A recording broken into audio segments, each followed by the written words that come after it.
Welcome to Being Humankind with your hosts Brian, Mike, and Neely. We explore what it means to be human in a time of disconnection.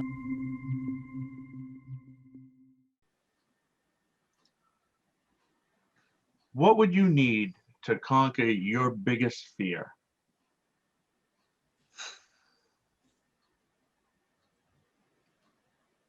My biggest fear? I don't even know what my biggest fear is.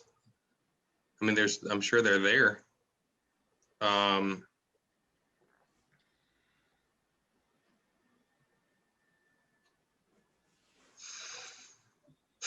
guess the first thing I need to do is figure out what my biggest fear is. And that itself would be a process, right? What is my biggest fear? I think I'm working on it. So I had a habit of trying to be the center of attention when I was younger. And I think I was afraid of social rejection in a way that was sort of unhealthy. I acted, I was a lead singer in a band. I did all these things to be front and center. And not being front and center and making progress in the background has been, it took me a long time to get to the point where I could do that and enjoy that and actually find it more satisfying than being front and center. So that social rejection thing is probably where my biggest fears lie.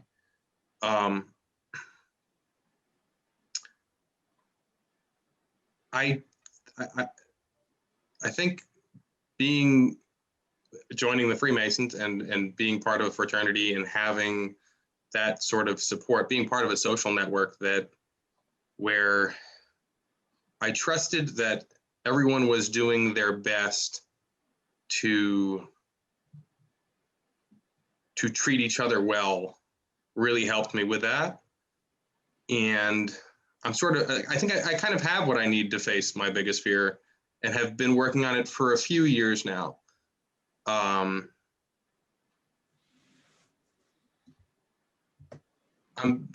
still have to be very mindful of that and kind of like watch how am I reacting to, say, somebody not liking something I did or things like that. And but I think at this point I do have the tools. If you asked me this 10 years ago and I was able to identify that was my biggest fear, I didn't have the tools to do that.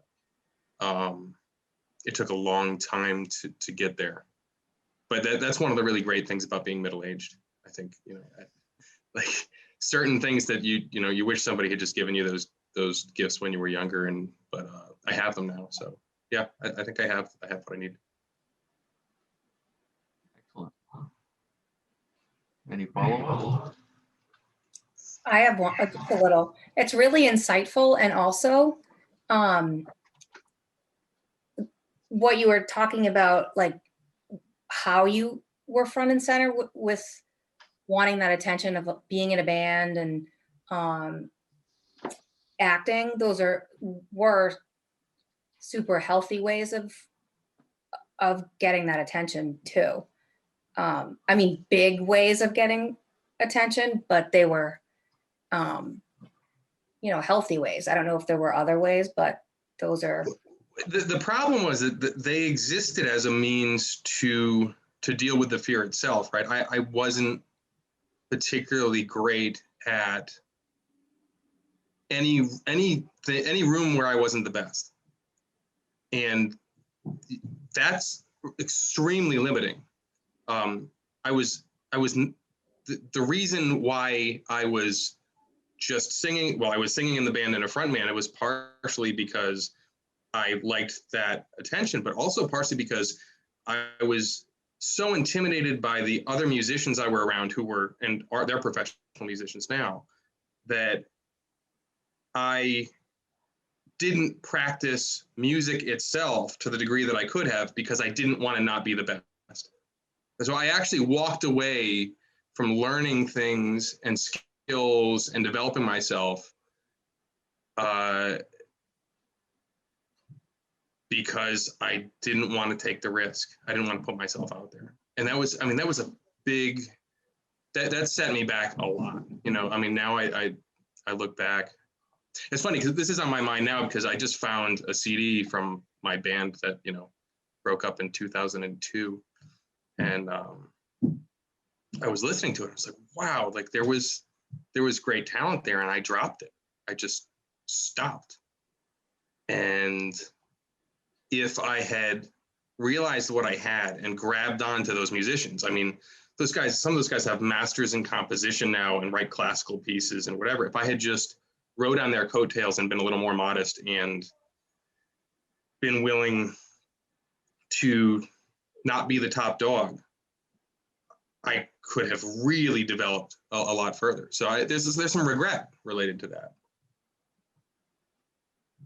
Sorry, I interrupted you. No. That's the No, whole that was thing. sense. So how would you say that you would have taken criticism, you know, 20 years ago as opposed to now?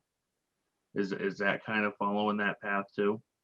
Yeah, I mean, I think I still, the difference is I know I struggle with criticism now, so I can handle it a lot better. I think I would have taken the criticism and sulked back then, and I would have beaten myself up endlessly for it. Whereas now, like, I can understand healthy criticism and the value of that, and use it as a means to develop. I still have a awful problem with not admitting my mistakes, but getting over them. You know, if something happens that is, if I say something stupid in particular, if I say something stupid, that will haunt me. I mean, that'll haunt me for a really long time. You know, so yeah, I mean, I can. It's not that I can't take the criticism in that I deny that I was wrong. It's more that I can't let go of it. And now, thankfully, as you know, and I'm a little older, and I understand that I will get over it if I fix it. You know, which I don't know why there was a disconnect in my younger years on that, but you know, at least that's there. So what are you working on? So what do you think? What's helped you get over it? Like, what did you need? To be able to handle criticism better? To overcome that as your fear of being in the background? I think I had to give up on some stuff. You know, I think I was so attached to this idea of generalized greatness, which was, you know, is the worst thing to try to attempt, right? You know, if you're trying to attempt at being great at one thing, then you can hyper focus on that one thing and get it done. But I had this, it was so generalized. I wanted to be good at everything. And that's something that I think is sold to our youth, and really throws people off track. You know, you're just great. You're great at everything. You know, everything you, as long as you do your best. Like, not really. You know, not if you want to. Now I know to let go of the things that I'm not going to be the best at certain things, and that I have a target for how good I want to be at certain things, and then I can break it up into pieces and work on that. I'm playing, since October, I've been playing the bass guitar, which is, and it's so much easier to pick up a bass and play now that I know that I'm not going to grow up and be a rock star. It's just so much easier and so much more enjoyable, and the pressure's off. And I think that has a lot to do with it. You know, I made it to a point, right? I have much more than what I need. And I mean, I'm not super wealthy, but I have more than what I need in order to enjoy my life and I'm not worried about food on the table or something like that. And I have more than what I need socially. And I mean, I know I have a good life. And so the pressure's off. And, I'm really hoping when COVID's over that I play in a cover band and people like the music, and maybe even write some songs with the old band I was with. But there's no like, I need to be,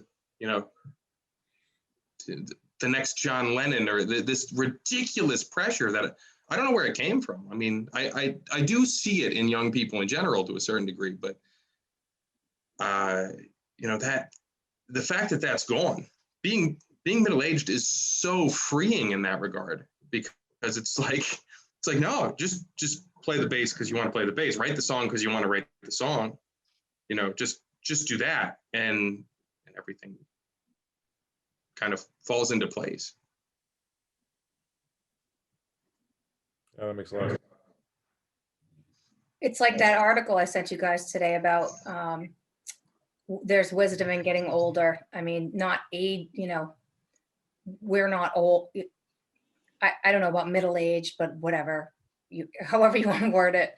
But, we just get wiser as we get older, and we're able to kind of look inside ourselves a little bit differently and look at how we did things 20 years ago and kind of say, I really would have done that a lot differently. Or why did I do it that way? I would have done it. Why did I make that choice? And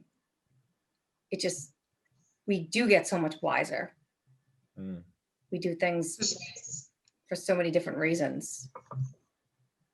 I think there's something also to knowing you have enough, or you are enough, or you don't have to be, and that, yeah, absolutely, that comes with age.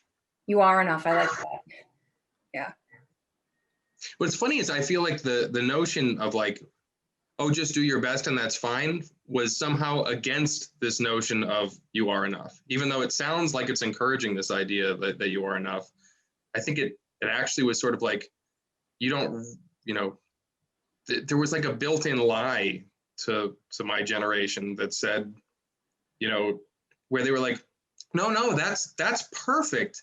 And deep down, all the kids went, no, this isn't perfect. Like, I know I'm not doing great at this. And if you're telling me I'm doing great at this, now I'm just confused, Yeah. And I mean, I'm not confused anymore, but I really feel like that message stole 20 years of progress out of my life, and there's a lot of things like that. I went to school for cultural anthropology, and boy, they really sold me a lot about how useful that was going to be as far as pay. And I ended up becoming a police officer because paid better than anthropology. And I was marrying a woman from Mexico from a wealthy family who was expecting to be a housewife, and I couldn't afford her. And but they sold me a bunch of stuff there about how wonderful I was going to be with this degree in anthropology.